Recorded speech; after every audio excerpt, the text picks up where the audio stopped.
ನಮಸ್ತೆ ಮಕ್ಕಳ, welcome back to my channel. ಇವತ್ತು ನಾವು 5ನೇ ತರಗತಿಯ ಇಂಗ್ಲೀಷ್ನಲ್ಲಿ ಪೊಯೆಟ್ರಿ ಪೇಪರ್ ಬೋಟ್ಸ್ ಇದನ್ನು ಬರೆದಿರೋಂಥವ್ರು ರವೀಂದ್ರನಾಥ್ ಟ್ಯಾಗೋರ್ ಅವರು. ನೋಡಿ, ಈ ರೀತಿಯಾಗಿ ನಾನು ನಿಮಗೋಸ್ಕರ ನೋಟ್ಸ್ನ ಪ್ರಿಪೇರ್ ಮಾಡಿ ಇಟ್ಕೊಂಡಿದ್ದೀನಿ. ಲೆಸನ್ ಹೆಡ್ಡಿಂಗ್ ಎಲ್ಲ ಹಾಕಿದ್ದೀನಿ. ಫಸ್ಟ್ ಒನ್ ಕಾಂಪ್ರಹೆನ್ಷನ್ ಅಂತ. Answer the following questions in 2 to 3 sentences each. First question ನೋಡಿ, how many boats did the child float? Answer is day by day, one by one.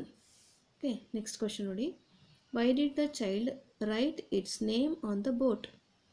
Answer is, she writes her name and address so that people in the distant land who find the boat will come to know about her. Next, third question, what did the child load the boat with? Answer is, the child loaded the boat with surely flowers. Okay, next question, what did the child dream at night? Answer is, under the midnight star her paper is floating. The boat is full of fairies of sleep and the cargo they carry was dreams.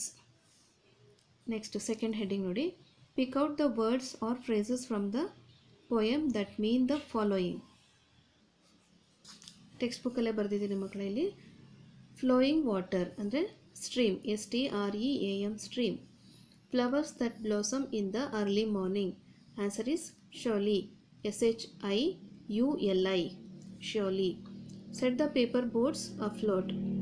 Answer is launch, LAUNCH launch. Imaginary friend ಅಂದರೆ playmate, PLAYMATE ಪ್ಲೇಮೇಟ್. ಓಕೆನಾ ಮಕ್ಕಳ, ಇಲ್ಲಿಗೆ ನಮ್ಮ paper boards ಅಂತ ಇರುವಂಥ ಪೊಯಮಲ್ಲಿ ಎಲ್ಲ question answers ಮುಗಿದಿದೆ. ಇದಿಷ್ಟೇ ಅಲ್ಲದೆ ನಮ್ಮ ಚಾನಲ್ನಲ್ಲಿ ಬೇರೆ ಬೇರೆ ತರಗತಿಯ ಬೇರೆ ಬೇರೆ ಪಾಠಗಳ ಪ್ರಶ್ನೋತ್ತರಗಳು ಈಗಾಗಲೇ ಅಪ್ಲೋಡ್ ಆಗಿದೆ. ಮುಂದಿನ ಸಹ ಅಪ್ಲೋಡ್ ಆಗ್ತಾ ಇರುತ್ತೆ ಮಕ್ಕಳ. ಅವನ್ನೆಲ್ಲ ನೀವು ವಾಚ್ ಮಾಡಬೇಕು ಅಂದರೆ ದಯವಿಟ್ಟು ನಮ್ಮ ಚಾನಲ್ನ ಸಬ್ಸ್ಕ್ರೈಬ್ ಮಾಡ್ಕೊಳ್ಳಿ, ನಮ್ಮನ್ನು ಎನ್ಕರೇಜ್ ಮಾಡ್ತಾ ಹೋಗಿ. Thank you for watching. Bye bye.